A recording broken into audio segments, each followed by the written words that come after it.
এবার কিন্তু সুপ্রিম কোর্টে শুনানি পিছিয়ে গেল আরজি কর মামলা। 27 তারিখ শুনানি হচ্ছে না, আগামী 30শে সেপ্টেম্বর সুপ্রিম কোর্টে আরজি কর মামলা শুনানি রয়েছে। দিনে দুবার ব্যবহার করো স্টপেজ ক্রিম আর নিজেকে রাখো evergreen Keyaseth aroma therapy stop age cream আর খুঁজে পাও নতুন আমিকে। সৌভিক মজুমদার আমাদের প্রতিনিধি রয়েছেন টেলিফোন লাইনে। সৌভিক, কি কারণে শুনানি পিছলো? দেখো, মূলত রাজ্যের আবেদনের ভিত্তিতে এই শুনানি পিছিয়ে দেওয়া হয়েছে এবং যেটা জানা যাচ্ছে যে রাজ্যের তরফের একজন আইনজীবী তিনি অসুস্থ রয়েছেন এবং সেই কারণেই এই শুনানি পিছিয়ে দেওয়ার আবেদন জানানো হয়েছে।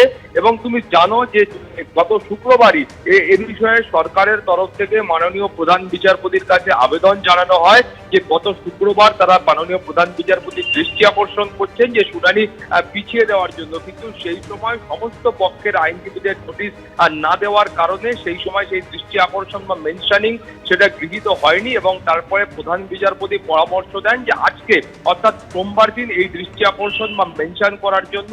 সেই মোতাবেক আজকে একেবারে সকালবেলায় সরকারের তরফ থেকে আইনজীবীরা তারা মাননীয় প্রধান বিচারপতি সুপ্রিম কোর্টের DY চন্দ্রচূড়ের দৃষ্টি আকর্ষণ করেন এবং তারা আবেদন দেখান যে আগামী সোমবার অর্থাৎ 30 তারিখ অথবা তার আগে অথবা তার পরে যে কোনো নির্দিষ্ট সময়ে এই মামলা শুনানি করবার জন্য তারা আবেদন জানান এবং সেই প্রেক্ষিতেই সরকারের সেই আবেদনকে মান্যতা দেওয়া হয়েছে এবং আগামী 30শে সেপ্টেম্বর সোমবার সুপ্রিম কোর্টে এই মামলার পরবর্তী বিচার প্রক্রিয়া চলবে, এমনটাই মাননীয় প্রধান বিচারপতির তরফ থেকে জানানো হয়েছে। সুস্মিতা। সৌভিক, ধন্যবাদ। জল যন্ত্রণার মধ্যেই স্বাভাবিক ছন্দে ফেরার চেষ্টা করছেন ঘাটালের বাসিন্দারা। নতুন করে বৃষ্টি না হলেও জল নামতে সময় লাগবে আরো কিছুদিন। খড়ার পুরো এলাকা এখনো জলমগ্ন। এর মধ্যে ঘাটাল থেকে বড়দা চৌকান হয়ে খড়ার যাওয়ার রাস্তায় 8 দিন পর শুরু হয়েছে যান চলাচল। গত কয়েকদিন এই রাস্তা ছিল 4 থেকে 6 ফুট জলের তলায়। রাস্তার দুদিকে তাকালে এখনো শুধুই জল আর জল। ঘুরে দাঁড়াচ্ছে ঘাটাল।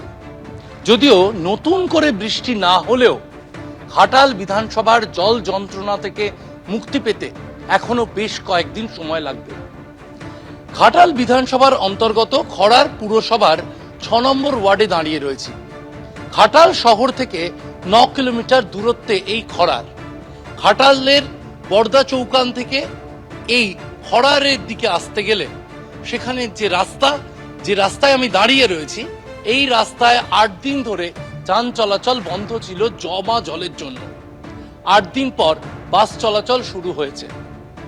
বাইক নিয়ে যারা যাচ্ছেন তারা বলছেন বেশিরভাগের বাড়িতেই এখনো জমে জল, কারণ এই রাস্তার দুদিকে যেদিকেই আমরা তাকাচ্ছি সেদিকেই শুধু জমা জল আর জল। এই জল কবে নামবে নিশ্চিতভাবে বলতে পারছেন না এলাকার মানুষ। নতুন করে বৃষ্টি না হলে, ডিভিসি থেকে আর জল না ছাড়া হলে সেক্ষেত্রে আরো বেশ কয়েকদিন সময় লাগবে এই জল নামতে। এলাকার বাসিন্দাদের অনেকেরই আশঙ্কা পুজোর আগে আদেও এই জল নামবে তো। ক্যামেরায় প্রবীর দের সঙ্গে শিবাশিস মৌলিক, ABP আনন্দ, ঘাটাল।